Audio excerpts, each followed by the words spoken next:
यीशु मसीहको नाममा त्यसै गरी यस्तो गहिरो गुप्तको रहस्य खोलिदिनु भयो भने संसारमा पनि उद्धार नजिकै छ है, गवाई नजिकै छ, महिमा नजिकै छ अनि परमेश्वर हाम्रो नजिकै हुनुहुन्छ भनेर हामीलाई सिकाउनु भयो।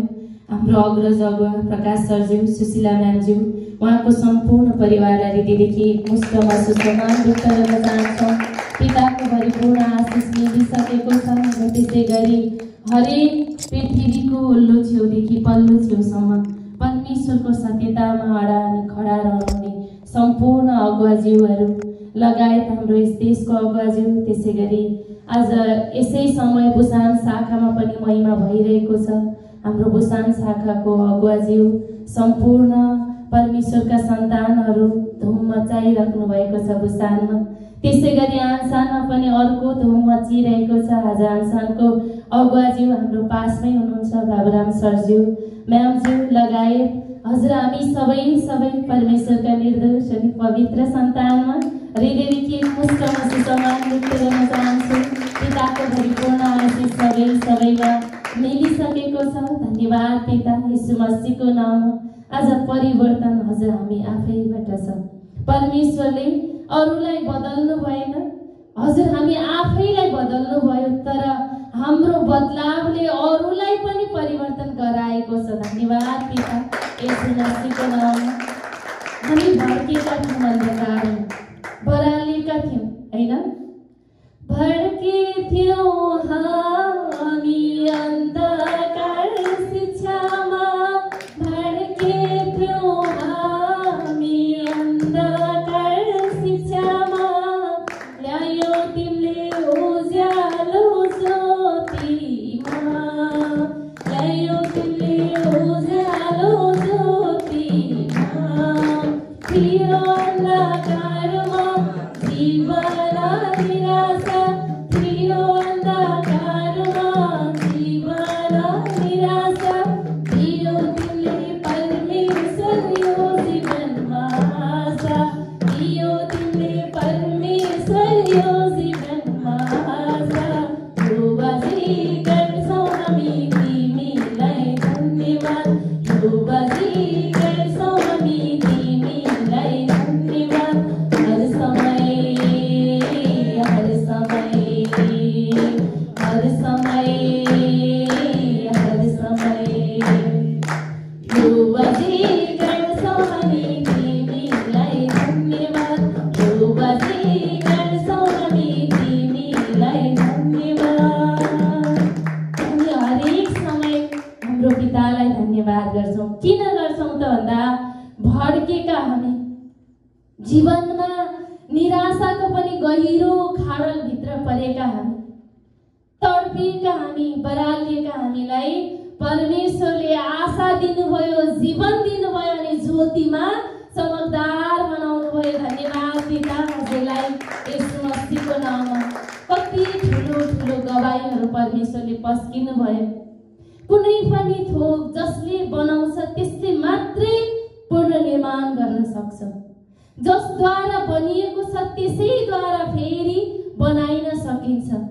तर हामी मानिसहरू सबै थोक कसद्वारा बने? परमेश्वरद्वारा बने। परमेश्वर बिना कुनै पनि थोक बनिएनन् भने अब सबै थोक बिग्रेको कसले बनाउन सक्ने रहेछ त भन्दा एक मात्रै सृष्टिको कर्ता परमेश्वर पिताले। त्यो पनि कसको नाउँद्वारा भन्दा येशूको जीवित नाउँद्वारा। हिजो परमेश्वर पनि भनेको, परम प्रभु पनि भनेको, हे ईश्वर पनि भनेको, प्रभु प्रभु पनि भनेको, तर जब येशूको नाम आयो भने हामी इन्कार गर्थ्यौँ। येशूको नाम आयो भने हामी त्यो त नसुना है, त्यो सुन्यो भने त पागल हुन्छ है भनेर अर्कोतिर हामी मन बटार्थ्यौँ। साँच्चै येशूको नाम सुन्यो भने त त्यो डिप्रेसनको वाला आत्मा पागल हुने रहेछ, त्यो लतमा पराउने वाला आत्मा पागल हुने रहेछ, त्यो रोगमा सताएर राखेको वाला आत्मा पागल हुने रहेछ। अनि त्यही पागल आत्मा हाम्रो जीवनमा बसेर काम गरेको कारणले पो हामीलाई पागल बनाएको रहेछ अनि रोगमा, समस्यामा, कष्टमा पारेको रहेछ त। तर आज जीवित नाउँ येशूको नामद्वारा पितालाई धन्यवाद गर्यौं। ती सबै पागलका आत्माहरू, ती पागलका युक्तिहरू सर्वनाश भएर गएर परमेश्वरको जीवित शक्ति हजुर हामीमा जीवित भयो। तब हामी पितासँगै सामर्थ्य भयो, पितामा के भयो, नयाँ सृष्टि भयो। तब त 20 वर्षसम्मको पायल्स आज कता गयो खोज्दा पनि भेटिन्न। के उहाँले उपचार गर्नु भएन होला त? उहाँको लागि हस्पिटलहरू थिएन होला, मेडिसिनहरू लगाउनु भएन होला? गर्नु भयो नि। हामी आफ्नो लागि यदि म बाँच्छु भने सास हुन्जेल आस हुन्छ भनेर हामी दौडिरहन्छौँ, तर कुनै पनि कुराबाट हाम्रो जीवनको समाधानै भेटिएन। सर हजुर यस्तो जवान युथ मान्छेलाई डिप्रेसनमा पुर्याएर अब विदेशको त मेरो त आशै छैन कि क्या हो, फर्किनु पर्छ कि क्या हो भन्ने त्यो मन हालिदिएको थियो। तर रोग त देशमा होइन नि त, रोग त कसमा थियो? उहाँ आफैमा थियो। उहाँ नेपालै गए पनि त्यो रोग त उहाँसँगै थियो नि त। जुनै कुनामा गए पनि त्यो रोगले सताइरहन्थ्यो, खाइरहन्थ्यो। तर आज परमेश्वर पिताले सबै सृष्टि उहाँद्वारा बनी अनि जहाँ तिमी छौ मेरो बच्चा त्यस ठाउँमा म छु। जब तिमीले येशूको नाउँद्वारा मलाई पुकार गर्छौ, येशूको नाउँद्वारा ममा विश्वास गर्छौ, जीवनका सबै घटी कमीहरूबाट उतारेर धनी जीवन, विजय जीवन अनि निरोगी जीवन मैले दिनेछु मात्रै भन्नु भएन, दिएर प्रत्यक्ष प्रमाण सहित प्रकट गर्नुभयो। धन्यवाद पिता येशू मसीहको नाममा। यस्तो आशा हराएको जीवन एक मात्रै सृष्टिको कर्ता परमेश्वरमा छ, त्यो पनि कसको नाउँमा भन्दा येशूको नाउँमा छ। अरू 33 कोटीहरूको नाउँमा होइन, अरू संसारका धनाढ्य ठुल्ठुला वैज्ञानिकहरूको नाउँमा होइन कि एउटै नाउँ, जीवित नाउँ, शक्तिशाली नाउँ येशूको नाउँमा सारा संसारले, सारा सृष्टिले घुँडा टेक्नेछ। आज यो शक्तिमा हजुर हामी छौँ। त्यसकारण त्यो समयमा यिर्मियाले भनेको थियो, म त बोल्नै जान्दिनँ नि, ईश्वर भनेको थियो कि मलाई त बोल्नै जान्दिनँ, म त कसरी चल्ने भन्नै जान्दिनँ भन्दाखेरि परमेश्वरले भन्नुभएको थियो कि मैले तँलाई गर्भमा रच्नुभन्दा अघि नै तँलाई चिनिसकेको थिएँ। धन्यवाद पिता येशू मसीहको नाममा। गर्भमा रच्नुभन्दा पहिला नै परमेश्वरले हजुर हामीलाई चिन्नु भएको छ। विजय सरलाई गर्भमा रच्नुभन्दा पहिला नै चिनेको भएर बार बार एक्सिडेन्टमा पर्दा नि परमेश्वरले बचाउनु भएको रहेछ। हाम्रो शान्ति म्यामलाई गर्भमै परमेश्वरले चुनेको कारणले बार बार मृत्युको त्यो एक्सिडेन्टमा पर्नै लाग्दा पनि बचाउनु भएछ। मलाई मेरो पिताले गर्भमै चुनेको कारणले एक्सिडेन्टमा परेर बाइक सबै टुक्रा टुक्रा हुँदा नि जोगाउनु भएको रहेछ। हजुर हामी सबैलाई रोगको पनि अन्धकारको कुनामा पुग्दाखेरि पनि बालकमै गर्भमा आउनुभन्दा पहिल्यै चुनेको कारणले आजसम्म जोगाउनु भएको, जीवित गराउनु भएको परमेश्वर पिताले। तब मैले तँलाई जन्ममा रच्नुभन्दा पहिला नै मैले तँलाई चिनिसकेको छु र मैले तँलाई अलग गरेको छु। धन्यवाद पिता येशू मसीहको नाममा। सम्पूर्ण संसारका कष्टहरूबाट परमेश्वरले बचाउनु भएको छ, अलग गर्नु भएको छ। किन त भन्दा परमेश्वरले बनाउनु भएको, आफूले बनाएको सबै सृष्टिलाई परमेश्वरले चिन्नुहुन्छ, टिठ्याउनुहुन्छ, प्रेम गर्नुहुन्छ। तब परमेश्वरले संसारलाई यस्तो प्रेम गर्नुभयो कि आफ्नो एकलौटे पुत्रलाई संसारको निम्ति दिनुभयो, ताकि संसार मोक्षमा उदाओस्, संसारले जीवन पाओस्, संसारले अनन्तताको राज्य पाओस् भनेर आफ्नो एकलौटे पुत्र हाम्रो निम्ति परमेश्वरले दिनुभयो। त्यसै कारण हामी हरेक एक्सिडेन्टबाट पनि बार बार बचेका हौँ, किनभने हाम्रो परमेश्वरले हामीलाई टिठ्याउनु भएको छ, चिन्नु भएको छ, बोलाउनु भएको छ। हिजो त नचिनेको मान्छेलाई पो हामीले मानिरहेका रहेछौँ हाम्रो बाबा, हाम्रो आमा, हाम्रो ईश्वर भनेर, हैन? तब आज परमेश्वरले भन्नुभयो कि मैले नै तँलाई चिनेको छु, मैले नै तँलाई बोलाएको छु, मैले तँलाई जाति जातिहरूका निम्ति एक अगमवक्ता नियुक्ति गरे। धन्यवाद पिता येशू मसीहको नाम। आज हाम्रो बाबुराम सर हजुर साँच्चै नमुना हो वा जीवनभर नमुना हो परमेश्वरको तर्फबाट। संसारमा त्यस्तो अवस्थामा पुर्याएको थियो जुन अवस्थाबाट उहाँ बार बार निस्किन्छु भन्दा पनि निस्किन सक्नु भएको थिएन।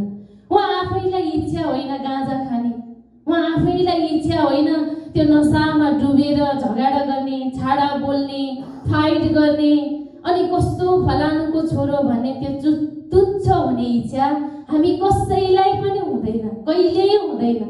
किनभने हामी असल परमेश्वरद्वारा निर्माण भएको कारणले हामीलाई जहिले पनि असल र उत्तम कुरा मन पर्छन्।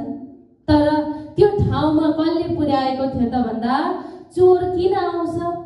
चोर्न, भत्काउन अनि नष्ट गर्न आउँछ। तर म त तिमीहरूलाई जीवन दिन, बचाउन, हुर्काउन, विजय गराउनलाई संसारमा आएको छु।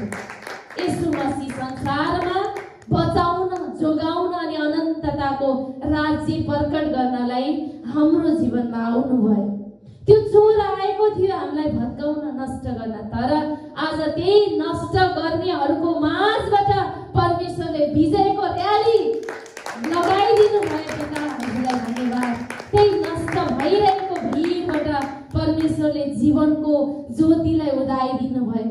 तब आज यस्तो जवान युथ आज त्यो कुन ठाउँमा पुग्नु पर्ने थियो, कता बरालिनु पर्ने थियो, कुन कुनामा रात दिन रोएर डिप्रेसनमा परेर बस्नु पर्ने थियो भने आज परमेश्वरले हाम्रो बाबुराम सर हजुरलाई, हजुर हामी सबैलाई जाति जातिहरूका निम्ति एक अगमवक्ता नियुक्ति गर्नुभयो। धन्यवाद पिता येशू मसीहको नाममा।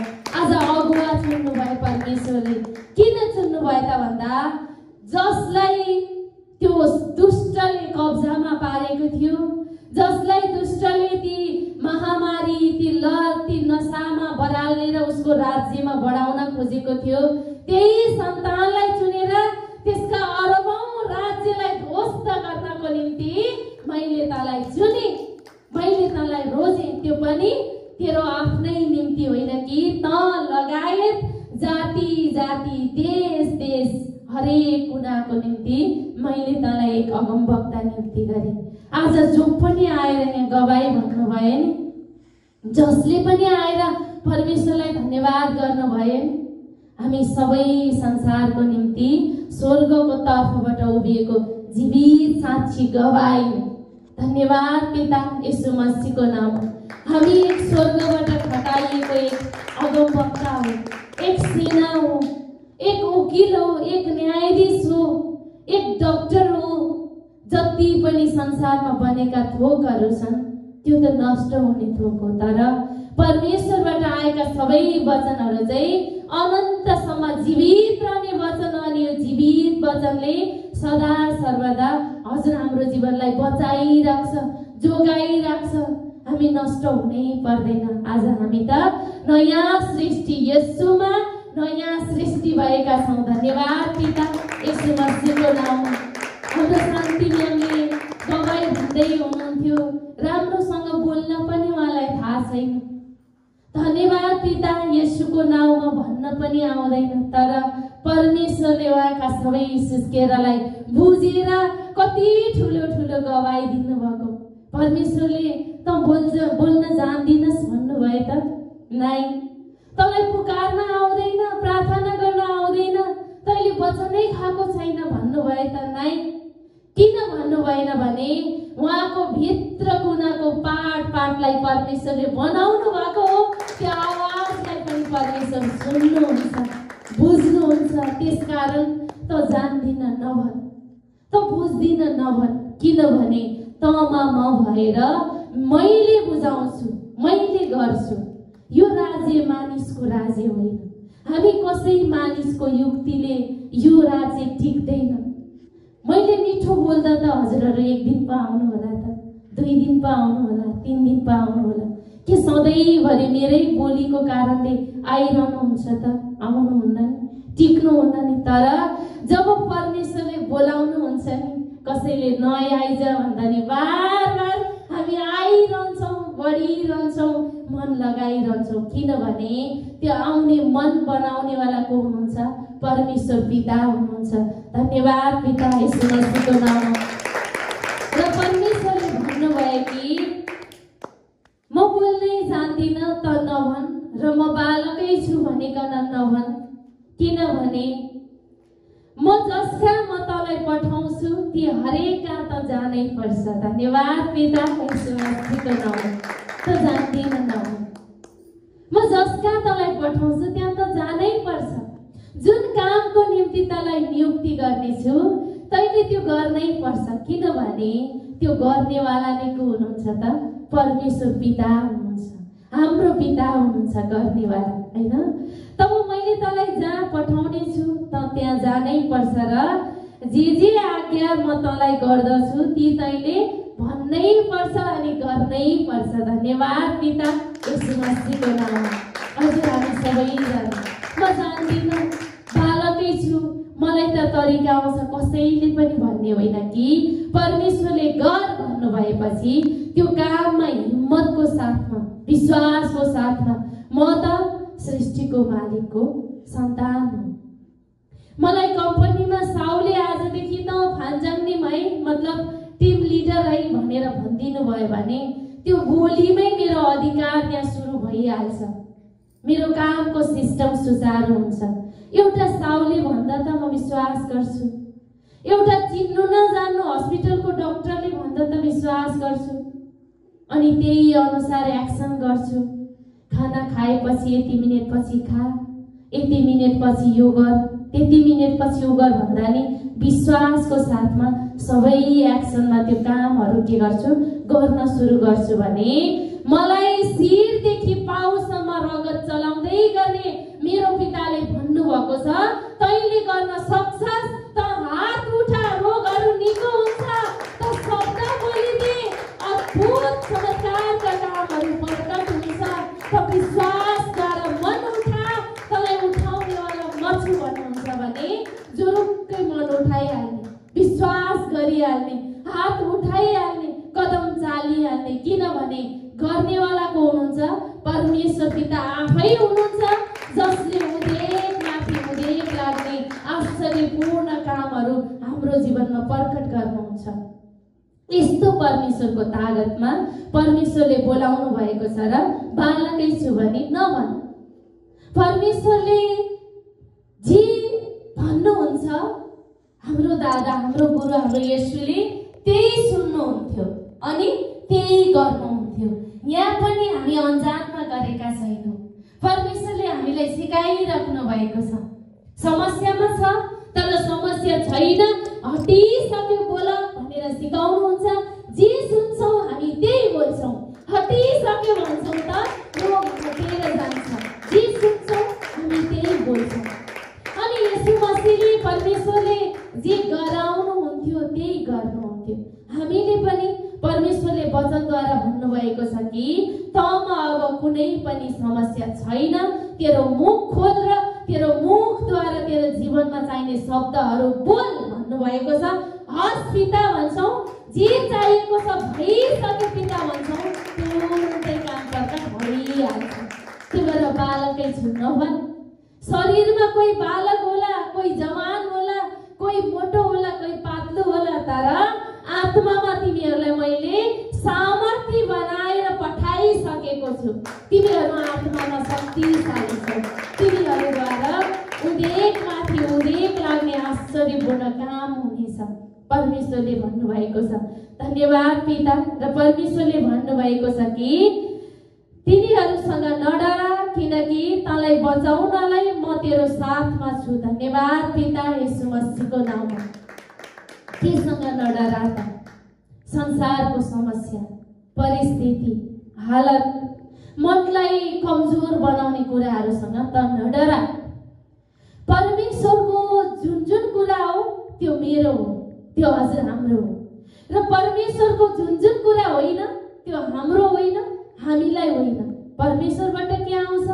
शान्ति आउँछ, आनन्द आउँछ, उत्साहितपन आउँछ, निडरको साहसी आत्मा आउँछ, भइसक्यो भन्ने मन आउँछ। त्यो जति सबै कसको? परमेश्वरको। तर संसारको तत्त्वबाट के आउँछ? डर आउँछ, कमजोरी आउँछ, विफल होला कि भन्ने चिन्तन आउँछ, अभाव होला कि भन्ने चिन्तन आउँछ। त्यो परमेश्वरको होइन र त्यो हामीलाई पनि होइन। तब जब त्यस्ता कुराहरू तेरो जीवनमा देखा पर्छ त नडरा, किनभने म तेरो साथै छु। त म तेरो अङ्गमा छु, म तेरो सँगमा छु, म तेरो हरेक अन्तस्करणका सुस्केरामा पनि ओहोर दोहोर गरिरहेको छु। यदि मलाई हजुर हामीलाई शब्द बोल्नै आएन भने पनि मेरो हृदयको त्यो धड्किरहेको धड्कनको आवाजलाई मेरो पिताले बुझिराख्नु भएको छ, सुनिराख्नु भएको छ। यसको धड्कनमा कुन कुन कुराहरूको चाहिँ त्यो कमी घटी छ अथवा कुन कुराको चाह छ भन्ने परमेश्वर बुझ्नुहुन्छ, सुन्नुहुन्छ। यस्तो परमेश्वरले भन्दै हुनुहुन्छ कि तिनीहरूसँग नडरा, संसारको हालतहरूसँग नडरा, किनभने ती सबै कुराले तँलाई छोडेर गए तापनि म अर्को नयाँ सृष्टि तेरो अगाडि खडा गर्नेछु, तेरो अगाडि प्रकट गर्नेछु। यस्तो परमेश्वरलाई हामीले पिता भन्न पाएका छौँ। पिताको अधिकार येशू मसीहद्वारा हामीले पाएका छौँ। धन्यवाद पिता येशू मसीहको नाममा। तब परमेश्वरले भन्नुभयो कि परमेश्वरले आफ्नो वचन पठाउनु भएर एर्मियालाई भन्नुभयो कि मैले मेरो वचन तेरो मुखमा हालिदिएको छु। धन्यवाद पिता।